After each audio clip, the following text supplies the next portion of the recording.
आज का सवाल, देवी सती अगले जन्म में किस नाम से जानी गई? इसका जवाब कमेंट बॉक्स में लिख कर दें। दक्ष प्रजापति की सभी पुत्रियां गुणवती थी, फिर भी दक्ष के मन में संतोष नहीं था। वे चाहते थे उनके घर में एक ऐसी पुत्री का जन्म हो जो सर्वशक्ति संपन्न हो एवं सर्व विजयनी हो। अतः दक्ष एक ऐसी ही पुत्री के लिए तप करने लगे। तप करते करते अधिक दिन बीत गए तो भगवती आद्या ने प्रकट होकर कहा, मैं तुम्हारे तप से प्रसन्न हूँ, तुम किस कारण तप कर रहे हो? दक्ष ने तप करने का कारण बताया तो माँ बोली, मैं स्वयं पुत्री रूप में तुम्हारे यहाँ जन्म धारण करूँगी। मेरा नाम होगा सती। मैं सती के रूप में जन्म लेकर अपनी लीलाओं का विस्तार करूँगी। फलतः भगवती आद्या ने सती रूप में दक्ष के यहाँ जन्म लिया। सती दक्ष की सभी पुत्रियों में सबसे अलौकिक थी। सती ने बाल्यावस्था में ही कई ऐसे अलौकिक आश्चर्यचकित करने वाले कार्य कर दिखाए थे जिन्हें देखकर स्वयं दक्ष को भी विस्मय होता था। जब सती विवाह योग्य हो गई तो दक्ष को उनके लिए वर की चिंता होने लगी। उन्होंने ब्रह्मा जी से इस विषय में परामर्श किया। ब्रह्मा जी ने कहा, सती आद्या की अवतार है।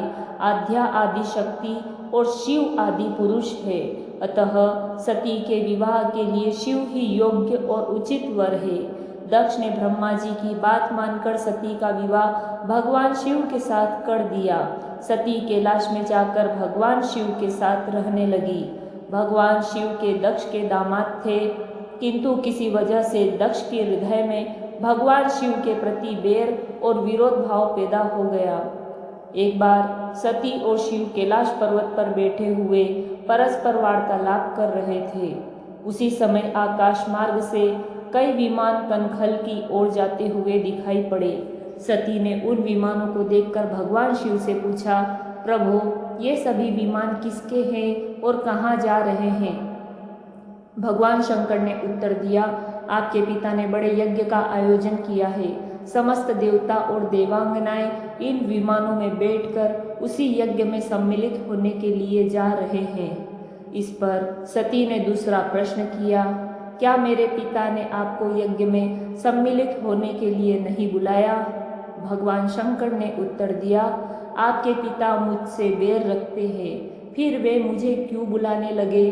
सती मन ही मन सोचने लगी, फिर बोली, यज्ञ के इस अवसर पर अवश्य मेरी सभी बहनें आएंगी।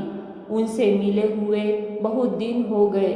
यदि आपकी अनुमति हो तो मैं भी अपने पिता के घर जाना चाहती हूँ। यज्ञ में सम्मिलित हो लूँगी और बहनों से मिलने का सुअवसर मिलेगा। भगवान शिव ने उत्तर दिया, इस समय वहाँ जाना उचित नहीं होगा। आपके पिता मुझसे बैर रखते हैं, हो सकता है वे आपका भी अपमान करें। बिना बुलाए किसी के घर जाना उचित नहीं होता है। इस पर सती ने प्रश्न किया, ऐसा क्यों? भगवान शिव ने उत्तर दिया, विवाहिता लड़की को बिना बुलाए पिता के घर नहीं जाना चाहिए, क्योंकि विवाह हो जाने पर लड़की अपने पति की हो जाती है। पिता के घर से उसका संबंध टूट जाता है, लेकिन सती पिहड़ जाने के लिए हठ करती रही, अपनी बात बार बार दोहराती रही। उनकी इच्छा देखकर भगवान शिव ने पिहड़ जाने की अनुमति दे दी। उनके साथ अपना एक गण भी साथ में भेज दिया। उस गण का नाम वीरभद्र था। सती वीरभद्र के साथ अपने पिता के घर गई। घर में सती से किसी ने भी प्रेम पूर्वक वार्तालाप नहीं किया।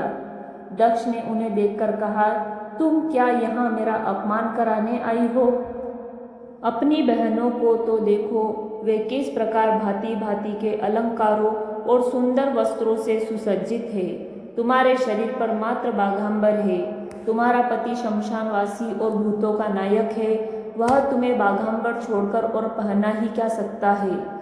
दक्ष के कथन से सती के हृदय में पश्चाताप का सागर उमड़ पड़ा। वे सोचने लगी, उन्होंने यहाँ आकर अच्छा नहीं किया। भगवान ठीक ही कह रहे थे, बिना बुलाए पिता के घर भी नहीं जाना चाहिए। पर अब क्या हो सकता है? अब तो आ ही गई हूँ, पिता के कटु और अपमानजनक शब्द सुनकर भी सती मौन रही। वे उस यज्ञ मंडल में गई जहाँ सभी देवता और ऋषि मुनि बैठे थे तथा यज्ञ कुंड में धू धू करती जलती हुई अग्नि में आहुतियाँ डाली जा रही थी। सती ने यज्ञ मंडप में सभी देवताओं के तो भाग देखे, किंतु भगवान शिव का भाग नहीं देखा।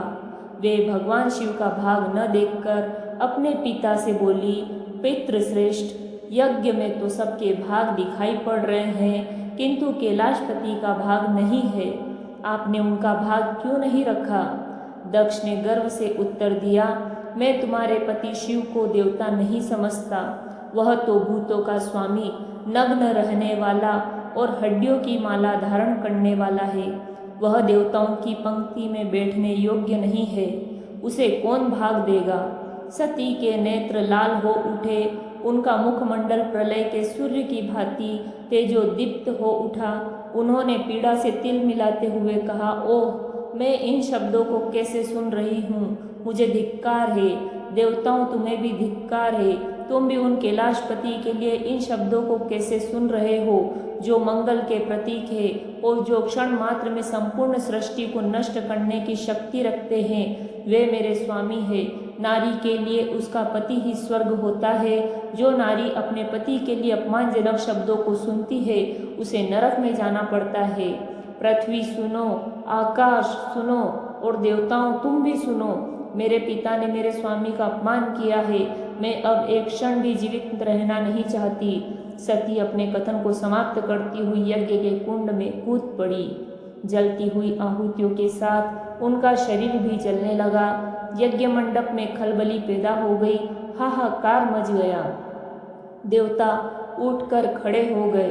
वीरभद्र क्रोध से कांप उठे। वे उछल उछल कर यज्ञ का विध्वंस करने लगे। यज्ञ मंडप में भगदड़ मच गई। देवता और ऋषि मुनि भाग खड़े हुए।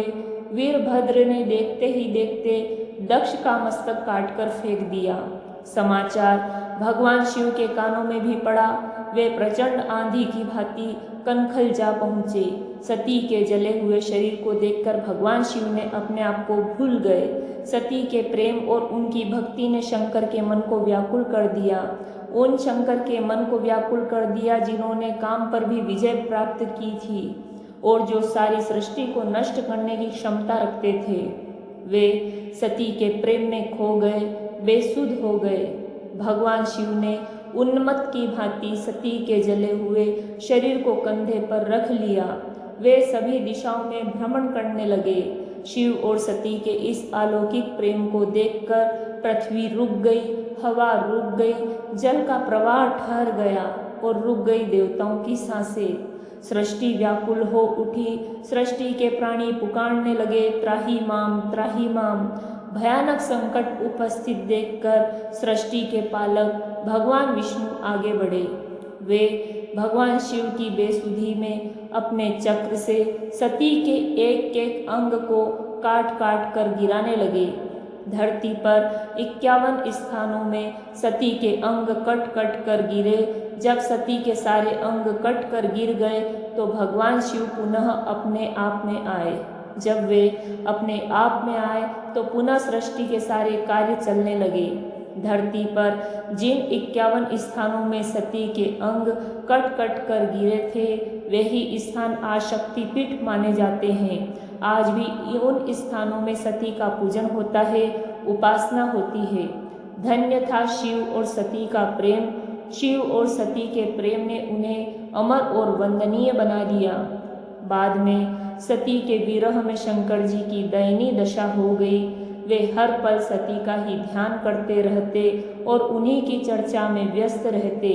उधर सती ने भी शरीर का त्याग करते समय संकल्प किया था कि मैं राजा हिमालय के यहाँ जन्म लेकर शंकर जी की अर्धांगिनी बनूंगी।